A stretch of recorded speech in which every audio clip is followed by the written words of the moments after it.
गजपति पारला खेमुंडी स्थित जिलापाल कार्यालय सम्मेलनी कक्ष में बिजु कन्या रत्नर शुभारंभ होइछि। जिला शिशु सुरक्षा यूनिट विभाग पक्षर आयोजित यह कार्यक्रम में मुख्य अतिथि भाव गजपति जिलापाल स्मृति रंजन प्रधान और गजपति आरक्षी अधीक्षक स्वाति एस कुमार यह कार्यक्रम को शुभारंभ करते। यह अवसर में कन्या शिशुर सुरक्षा नहीं कन्या भ्रूण हत्या रोकवा महिला और शिशु नहीं समस्त विकास दिगरे काम करने यह योजनार मूल लक्ष्य बोली जिलापाल करथिले। यह कार्यक्रम में शिशु सुरक्षा अधिकारी विभिन्न पदाधिकारी और विभिन्न अनुष्ठान कर्मी माने जोग देथिले।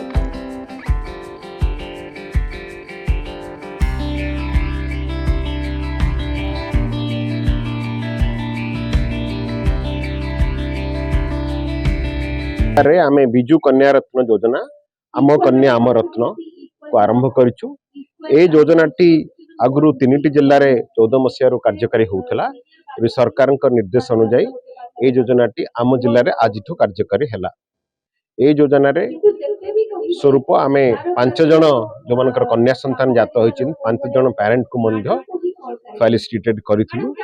ए ऊपर आमे गोटे कर्मशाला मध्य रखिछु। एबे हमर कर्मशाला रे एसपी मु निजे अछि एवं अन्य समस्त अछंती से माने मध्य निजर सुचिंतित मतामत रखिबे। कन्या संतान को केमति हमें प्रोटेक्ट करिबा, तांको केमति प्रमोट करिबा, कन्या संतान भ्रूण को केमति नष्ट न करिबा।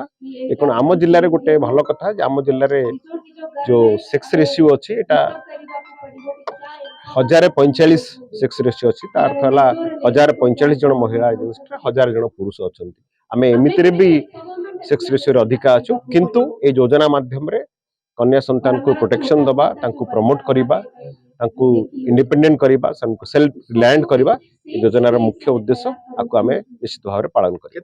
ना निश्चित सुरक्षित अछंती आम जिल्ला रे राज्य रे तो सुरक्षित अछंती। भविष्य के स्कीम को आमे इंप्लीमेंट करिबा एवं सुरक्षित एथिपाय अछंती बोली मु कहूछु। काहे कि ना आमे एबे रिव्यू करूथुलु 5 वर्ष तले जो सेक्स रेशियो थिला जिल्ला रे 1038 थिला 1038 एबे ताहा बढ़ी के 1046 पाखा पाखी अछि।